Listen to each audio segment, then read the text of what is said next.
ನಮಸ್ಕಾರ ಪ್ರಿಯ ವೀಕ್ಷಕರೇ, ತ್ರಿಶಕ್ತಿ ಚಾನಲ್ಗೆ ಸ್ವಾಗತ. ಮತ್ತೊಂದು ಯಂತ್ರ ಮಂತ್ರ ತಿಳಿಸ್ತಾ ಇದ್ದೀನಿ. ಇದು ಭಾಳ ಪವರ್ಫುಲ್ ಆದಂಥ ಯಂತ್ರ, ಜನವಶ್ಯ ಯಂತ್ರ.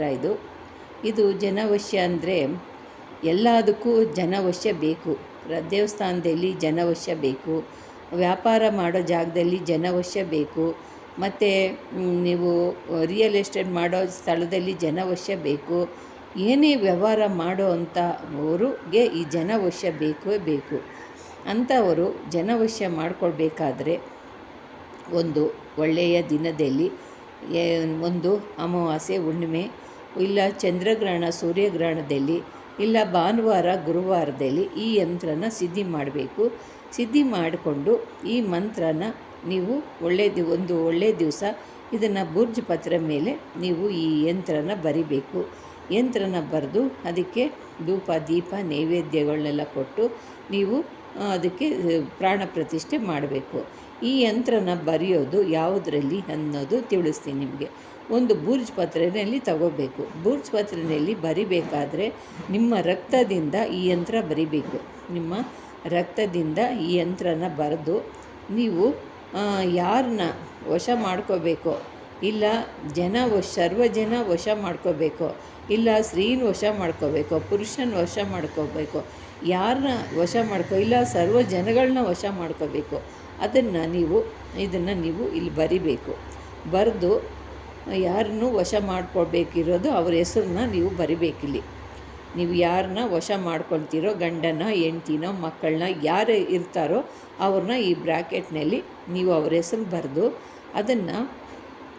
ಬರೆದು ಅದಕ್ಕೆ ನೀವು ಹಾಕಬೇಕಾಗಿರೋಂಥ ವಸ್ತುಗಳು ಹೇಳ್ತೀನಿ. ಅದಕ್ಕೆ ಕೆಂಪು ಚಂದನ, ಕೇಸರಿ, ಕಸ್ತೂರಿ, ಗೋರೋಜಿನ, ನವಸಾಗರ, ಪಾರಜ್ ಇವೆಲ್ಲ ಹಾಕಿ ಅದನ್ನು ಯಂತ್ರನ ಬೆಳ್ಳಿ ತಾಯ್ತದಲ್ಲಿ ನೀವು ಸೇರಿಸ್ಬೇಕು. ಇದನ್ನು ಬೆಳ್ಳಿ ತಾಯ್ತದಲ್ಲಿ ಸೇರಿಸಿ ಕೆಂಪು ದಾರದಿಂದ ತಾಯ್ತಕ್ಕೆ ಬಿಗಿ ಭದ್ರಪಡಿಸ್ಬೇಕು. ಮೇಲೆ ಹೇಳಿದ ಮಂತ್ರನ 108 ಸತಿ ಜಪಿಸ್ಬೇಕು. ಈ ಯಂತ್ರವನ್ನು ನೀವು ಮನೆಯಲ್ಲಿ ತಂದು ಒಂದು ದೇವ್ರ ಮನೆ ಕೋಣೆಯಲ್ಲಿ ಒಂದು ಹಲಿಗೆ ಮೇಲೋ, ಒಂದು ತಾಂಬಟ್ಲಲ್ಲೋ, ಏನೋ ಒಂದು ಪ್ಲೇಟಲ್ಲೋ ಇಟ್ಟು ಅದಕ್ಕೆ ಅದನ್ನ ಮೇಲಿಟ್ಟು ಅದಕ್ಕೆ ಕುಂಕುಮ, ಗಂಧ, ವಿಭೂತಿ ಇವೆಲ್ಲನೂ ಹಚ್ಚಿ ಒಂದು ಲಿಂಬೆ ಹಣ್ಣನ್ನು ನೀವು ಕೊಯ್ದು ಅದನ್ನು ತಾಯಿತದ ಮುಂದೆ ಇಟ್ಟು ಅದಕ್ಕೆ ಕಾಯಿ ಒಡೆದು ಪೂಜೆ ಮಾಡಿ ಸಿಹಿ ಅಡುಗೆನ ಮಾಡಬೇಕು. ಸಿಹಿ ಅಡುಗೆ ಅಂದರೆ ಯಾವುದನ್ನು ಒಬ್ಬಟ್ಟು ಮಾಡಬೇಕು, ಇಲ್ಲಾಂದರೆ ಏನನ್ನ ಸಿಹಿ ತಿಂಡಿ ನೈವೇದ್ಯ ಮಾಡಿ ತಾಯಿತನ ಮುಂದೆ ಕಟ್ಕೊಂಡು ಅವತ್ತಿನ ದಿವಸ ನೀವು ಯಾರಿಗಾದರೂ ಜಂಗಮರಿಗೋ, ಯಾರಿಗೋ ಫಕೀರರಿಗೋ ಯಾರಿಗಾದರೂ ಒಂದು ಸಿಹಿ ಊಟನ ಮಾಡಿಸ್ಬೇಕು. ಆಮೇಲೆ ಅವ್ರಿಗೊಂದು ಸ್ವಲ್ಪ ದಕ್ಷಿಣೆ ಕೊಟ್ಟು ಅವ್ರನ್ನ ಕಳಿಸ್ಬೇಕು. ನೀವು ಕುಯ್ದಿರೋಂಥ ಲಿಂಬೆಹಣ್ಣನ್ನು ಎಲ್ಲಾದರೂ ನೀರಿಗೆ ಎಸಿಬೇಕು. ಎಸ್ಬಿಟ್ಟು ಈ ಯಂತ್ರನ ನೀವು ಇದನ್ನು ಬರೆಸ್ಕೊಳ್ಳುವಾಗ ಅದನ್ನು ಬರೆಯುವಾಗ, ಯಂತ್ರನ ಬರೆಯುವಾಗ ಯಾವ್ಯಾವ ರೀತಿ ಪದ್ಧತಿ ಅನ್ನೋದು ನಿಮ್ಗೆ ತಿಳಿಸ್ತೀನಿ. ಯಂತ್ರನ ಬರೆಯುವಾಗ 2 ಲಿಂಬೆಹಣ್ಣು ಇಟ್ಕೋಬೇಕು, ಪಂಚಫಲಾರ ಇಟ್ಕೋಬೇಕು, 11 ಎಲೆ, 11 ಅಡಿಕೆ, 11 ಬಾಳೆಹಣ್ಣು, ಸಾಂಬ್ರಾಣಿ, ತೆಂಗಿನಕಾಯಿ 2, ದಕ್ಷಿಣೆ ಇವೆಲ್ಲ ಇಟ್ಟು ನೀವು ಬರೆಸ್ಬೇಕು. ಇದನ್ನು ಬರೆಸಿ ನೀವು ಯಾರಿಗಾದರೂ ಬರೆಸ್ಕೊಡ್ತೀರಾ, ಇಲ್ಲ ನೀವೇ ಬರ್ಕೊತೀರಾ, ಯಾರಿಗೆ ಬರೆದ್ರೆ ಅಲ್ಲಿ ದಕ್ಷಿಣೆ ಇಟ್ಟು ಪಂಚಫಲಾರಗಳು ಇಟ್ಕೊಂಡು ಈ ಯಂತ್ರನ ಬರಿಬೇಕು. ಬರೆದು ನೀವು ಇದನ್ನು ಬರೆಯುವಾಗ ಶುಚಿಭೂತರಾಗಿರಬೇಕು. ಯಾರೇ ಆದ್ರೂ ಕೂಡ ಮಂತ್ರಗಳು ಹೇಳುವಾಗ ಶುಚಿಭೂತರಾಗಿದ್ದು ಮಡಿದ ವಸ್ತ್ರಗಳನ್ನ ಧರಿಸ್ಕೊಂಡು ಈ ತಂತ್ರನ ಮಾಡಬೇಕು. ಈ ಯಂತ್ರನ ಬರಬೇಕು. ಯಾರಿಗೆ ನೀವು ಇದನ್ನು ಮಾಡ್ತಿದ್ದೀರೋ, ನಿಮಗೆ ಮಾಡ್ಕೊತಿದ್ದೀರೋ, ಬೇರೆಯವ್ರಿಗೆ ಮಾಡ್ತಿದ್ದೀರೋ ಅವ್ರ ರಕ್ತನೇ ಆಗಬೇಕು. ಬೇರೆಯವ್ರಿಗೆ ಮಾಡಿಕೊಡಾಗ ನೀವು ಬೇರೆಯವ್ರಿಗೆ ಯಾರೋ ಮಾಡಿಕೊಡ್ತೀವಿ ಅಂದರೆ ಅವ್ರ ರಕ್ತ ಬೇಕು. ಆವಾಗ ಕೇಳೋಕ್ಕಾಗಲ್ಲ. ಅದು ಏನನ್ನ ನಿಮಗೆ ಕೇಳೋಕ್ಕಾಗಿ ಅವ್ರದ್ದು ಮಾಡಿಕೊಡ್ಬೋದು ಅನ್ನೋದಾದರೆ ತಗೊಳ್ಳಿ, ಇಲ್ಲ ನಿಮಗೆ ಮಾಡ್ಕೋಬೇಕು ಅಂದರೆ ನಿಮ್ಮ ರಕ್ತದಿಂದ ಈ ಯಂತ್ರನ ಬರೀಬೇಕು. ಅಲ್ಲಿ ಯಾವ ರೀತಿಯಾಗಿ ಒಂದು ಬಾಕ್ಸ್ ಇದೆಯೋ ಆ ಬಾಕ್ಸ್ ಒಳಗೆ ಆಕರ್ಷಯ ಸ್ವಾಹ ಅಂತಿದೆಯೋ ಅದೇ ಥರ ಬರೆದು ಮಧ್ಯದಲ್ಲಿ ಧರಿಸ್ಕೊಳ್ಳೋ ಅಂಥವ್ರ ಹೆಸರು ಬರಿಬೇಕು. ಬರೆದು ನಿಮ್ಮ ರಕ್ತದಿಂದನೇ ನಿಮ್ಮ ಹೆಸರು, ನಿಮ್ಮ ಜನ ಆಕರ್ಷಣೆ ಯಂತ್ರನ ನೀವು ಬರೆದು ಕಟ್ಕೋಬೇಕು. ನೀವು ಬೇರೆಯವ್ರಿಗೆ ಮಾಡಬೇಕು ಅಂದರೆ ಅವ್ರ ರಕ್ತ ಬೇಕು. ನೀವು ಮಾಡಿ ಬೇರೆಯವ್ರಿಗೆ ಕೊಡ್ತೀನಿ ಅಂದಾಗ ಅವ್ರ ರಕ್ತ ತಗೊಂಡು ನೀವು ಯಂತ್ರ ಬರಿಬೇಕು. ಹೆಂಗೆ ತಗೋಬೇಕು ಅಂದರೆ, ಒಂದು ಸಿರಂಜಲ್ಲಿ ತಗೊಂಡು, ಸ್ವಲ್ಪ ಜಾಸ್ತಿ ತಗೊಳಕ್ಕೆ ಹೋಗಬೇಡಿ, ಅದನ್ನು ತಗೊಂಡು ಅದನ್ನು ನೀವು ಬರೀ. ಇಲ್ಲ ಅಂದರೆ ಒಂದು ಪಿನ್ನಲ್ಲಿ ಚುಚ್ಚಿಬಿಟ್ಟು ಅದನ್ನು ಟೈಟಾಗಿ ಬೆರಳು ಕಟ್ಟಿ ಅದರಲ್ಲಿ ಒಂದು ಹನಿ ಬರುತ್ತೆ, ಅದನ್ನು ತಗೊಂಡೇ ನೀವು ಮುಂಚಿತವಾಗಿ ಎಲ್ಲ ಬರ್ಕೊಂಡು ಆಮೇಲೆ ಇದನ್ನು ಹನಿ ತಗೊಂಡು ಅದ್ರ ಮೇಲೆ ತಿದ್ದುಕೊಂಡು ಬಂದ್ರೂ ಆಗುತ್ತೆ. ಸಿರಿಂಜಲ್ಲಿ ತಗೊಳಕ್ಕೆ ಹೋಗಬೇಡಿ, ಜಾಸ್ತಿ ಬಂದ್ಬಿಡುತ್ತೆ. ಇದು ಹಿಂಗೆ ಮಾಡಿಕೊಂಡು ಒಂದೊಂದು ಹನಿನೇ ಅದರಲ್ಲಿ ಬರಿಬೇಕು. ಯಂತ್ರ ಬರುವಾಗ ಯಾರು ನೀವು ವಶ ಮಾಡ್ಕೊತೀರೋ, ಯಾರನ್ನ ವಶ ಮಾಡ್ಕೊಳ್ಬೇಕು ಅಂತಿದ್ದೀರೋ ಅವ್ರ ಹೆಸರನ್ನ, ಅವ್ರ ತಾಯಿ ಹೆಸರನ್ನ, ಇಬ್ಬರ ಹೆಸರು ಬರಿಬೇಕು. ಅವರು ಯಾರನ್ನ ವಶ ಮಾಡ್ಕೊತೀರೋ ಗಂಡ ಆಗಿದ್ದರೆ ಅವ್ರ ಹೆಸರು, ಅವ್ರ ತಾಯಿ ಹೆಸರು, ಅವ್ರ ಇಬ್ಬರ ಹೆಸರು ಅಲ್ಲಿ ಬರಿಬೇಕು. ಇಲ್ಲ ಅವ್ರದ್ದೆಲ್ಲ, ನಾವು ಸರ್ವ ಜನಗಳನ್ನ ನಾವು ವಶ ಮಾಡ್ಕೊತೀವಿ ಅಂದರೆ ಸರ್ವ ಜನಗಳು ಅಂತ ಬರಿಬೇಕು.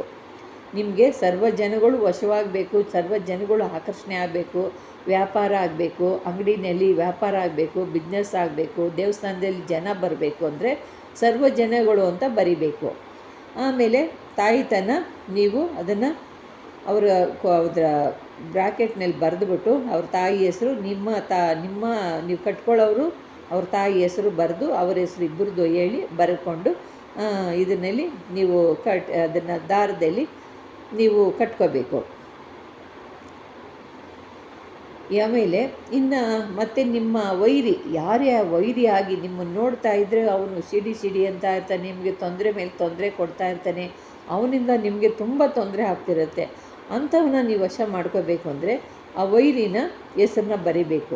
ವೈರಿ ವಶನ ಮಾಡ್ಕೋಬಹುದು. ಅವನು ಕೂಡ ನಿಮ್ಮ ತಂಟೆಗೆ ಬರಲ್ಲ, ನಿಮ್ಮ ಸುದ್ದಿಗೆ ಬರಲ್ಲ. ಅವನು ಕೂಡ ನಿಮ್ಮ ಜೊತೆಯಲ್ಲಿ ವಶವಾಗಿ ನಿಮ್ಮ ಜೊತೆಯಲ್ಲಿ ಬರೋದಕ್ಕೆ ಬಯಸ್ತಾನೆ. ಮತ್ತು ಇದೇ ರೀತಿಯಾಗಿ ನಿಮಗೆ ಕೋರ್ಟು ಕಚೇರಿಗಳಲ್ಲಿ ನಿಮಗೆ ತಕರಾರಿರುತ್ತೆ, ನಿಮಗೆ ಕೋರ್ಟು ಕಚೇರಿಗಳಲ್ಲಿ ನಿಮಗೆ ಕಾರ್ಯ ಆಗಲ್ಲ, ನಿಮ್ಮಂತೆ ಆಗೋದಿಲ್ಲ. ಆವಾಗನೂ ಇದು ಕೋರ್ಟು ಕಚೇರಿಗೂ ಬರುತ್ತೆ, ಜನವಶಕ್ಕೂ ಬರುತ್ತೆ. ಇದೇ ರೀತಿಯಾಗಿ ನೀವು ಕಟ್ಕೊಂಡಾದ ನಂತರ ಭಾಳ ಎಚ್ಚರಿಕೆಯಾಗಿ ಕೆಲಸ ಮಾಡಬೇಕು. ಯಾವ ರೀತಿ ಅಂದರೆ, ಯಂತ್ರ ಕಟ್ಕೊಂಡಾಗ ಋತುಮತಿ ಆದವ್ರ ಮನೆಯಲ್ಲಿ ಊಟ ಮಾಡಬಾರ್ದು, ಋತುಮತಿ ಆದವರು ಮನೆಗೆ ಬರಬಾರ್ದು, ಅವ್ರ ಕೈಯಲ್ಲಿ ಊಟ ಮಾಡಬಾರ್ದು, ಬಾಣ್ತೀರ ಮನೆಯಲ್ಲಿ ಹೋಗಬಾರ್ದು, ಅವ್ರ ಮನೆಯಲ್ಲಿ ಊಟ ಮಾಡಬಾರ್ದು.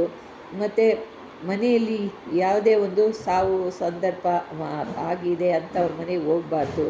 ಇದೆಲ್ಲ ತಪ್ಪಿ ನೀವು ಮಾಡಿದ್ರೆ ನಿಮಗೆ ಅದ್ಭುತವಾದಂಥ ಜನ ವಶೀಕರಣ, ಧನ ವಶೀಕರಣ ಇದೇ ನಿಮಗೆ ನಡೀತೈತೆ.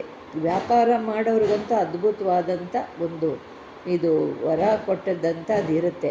ಅಂದರೆ ಇದು ಮಾಡಿಕೊಂಡು ನೀವು ಜನ ವಶೀಕರಣ ಖಂಡಿತ ಆಗುತ್ತೆ. ಈ ಯಂತ್ರ ನಿಮ್ಮಲ್ಲಿ ಇದು ಭಾಳ ವಿಶೇಷವಾದಂಥ ಕಾರ್ಯ ಆಗುತ್ತೆ. ಈ ಯಂತ್ರ ಮಾಡಿದ ಮೇಲೆ ನೀವು ಗುರುವಾರ ದಿವಸ ಏನು ಮಾಡಬೇಕು ಅಂದರೆ, ಇದು ದರ್ಗಾಗೆ ಹೋಗ್ಬಿಟ್ಟು ಬರಬೇಕು. ದರ್ಗಾಗೆ ಹೋಗ್ಬಿಟ್ಟು ಆಮೇಲೆ ಆಂಜನೇಯನ ದೇವಸ್ಥಾನಕ್ಕೆ ಹೋಗ್ಬಿಟ್ಟು ಬರಬೇಕು. 11 ದಿವಸ 11 ಶನಿವಾರ ಆಂಜನೇಯನ ದೇವಸ್ಥಾನಕ್ಕೆ ಹೋಗ್ಬಿಡ್ಬೇಕು. ಮತ್ತು 11 ಅಮಾವಾಸ್ಯೆ ದುರ್ಗಾದೇವಿ ದೇವಸ್ಥಾನಕ್ಕೆ ಹೋಗ್ಬಿಟ್ಟು ಬರಬೇಕು. ಈ ಥರ ಹೋಗ್ಬಿಟ್ಟು ಬಂದರೆ ಅದಕ್ಕೆ ಅತಿಯಾದಂಥ ಶಕ್ತಿ ಬರುತ್ತೆ. ನಿಮಗೆ ಎಲ್ಲ ರೀತಿಯಲ್ಲೂ ಜನ ವಶೀಕರಣ ಆಗ್ತಾರೆ. ನೀವು ಬಯಸ್ತವಂಥವರು ನಿಮಗೆ ವಶೀಕರಣರಾಗ್ತಾರೆ. ನಿಮ್ಮ ಕೇಳಿದಂಥವರು ನಿಮಗೆ ವಶವಾಗಿ ಬರ್ತಾರೆ. ನಿಮಗೆ ಜನ ಬೇಕು ಅಂದರೆ ಜನಗಳು ಆಕರ್ಷಣೆ ಆಗ್ತಾರೆ. ಯಾವ ಥರ ಬೇಕೋ ಆ ಥರ ಮಾಡ್ಕೋಬೋದು. ಸರ್ವ ಜನಗಳು ಅಂದರೆ ಸರ್ವ ಜನಗಳು ಅಂತ ಹಾಕಿ, ಇಲ್ಲ ನಿಮ್ಮ ಸರ್ವ ಜನಗಳು ಅಂತ ಹಾಕಿ ನಿಮ್ಮ ಹೆಸ್ರು ಹಾಕಿ, ನಿಮ್ಮ ತಾಯಿ ಹೆಸ್ರು ಹಾಕಿ. ಮತ್ತು ಇಲ್ಲ ನಿಮ್ಮ ಗಂಡ ನಿಮ್ಮ ಹೆಂಡ್ತಿನ ವಶ ಮಾಡ್ಕೋಬೇಕು, ಇಲ್ಲ ಸ್ತ್ರೀನೋ ಅದು ಪ್ರೇಯಸಿನೋ ಪ್ರೇಯಕರನೋ ಇವ್ರನ್ನ ವಶ ಮಾಡ್ಕೋಬೇಕು ಅಂದರೆ ಅವ್ರ ಹೆಸ್ರು ಹಾಕಿ. ಸಿಕ್ಕದವ್ರನ್ನೆಲ್ಲ ಮಾಡಿಕೊಂಡ್ರೆ ಕೆಲಸ ಆಗಲ್ಲ. ನೀವು ಈ ಮದುವೆ ಮಾಡ್ಕೊಳ್ಳೋಂಥವ್ರಾದರೆ ಅವ್ರು ಆಗುತ್ತೆ. ಸಿಕ್ಕದವ್ರನ್ನೆಲ್ಲ ಮಾಡಿಕೊಂಡು ಇದನ್ನು ಪರೀಕ್ಷೆ ಮಾಡಬೇಕು ಅಂದರೆ ಆಗೋದೇ ಇಲ್ಲ. ಇದು ನಿಜವಾದ ರೀತಿಯಲ್ಲಿದ್ದರೆ ಮಾತ್ರ ಆಗುತ್ತೆ, ಇಲ್ಲವಾದರೆ ಆಗೋದಿಲ್ಲ. ಪ್ರಿಯ ವೀಕ್ಷಕರೇ, ಇದು ಇಷ್ಟವಾದರೆ ಲೈಕ್ ಮಾಡಿ, ಶೇರ್ ಮಾಡಿ, ಸಬ್ಸ್ಕ್ರೈಬ್ ಮಾಡಿ. ನಮಸ್ಕಾರ.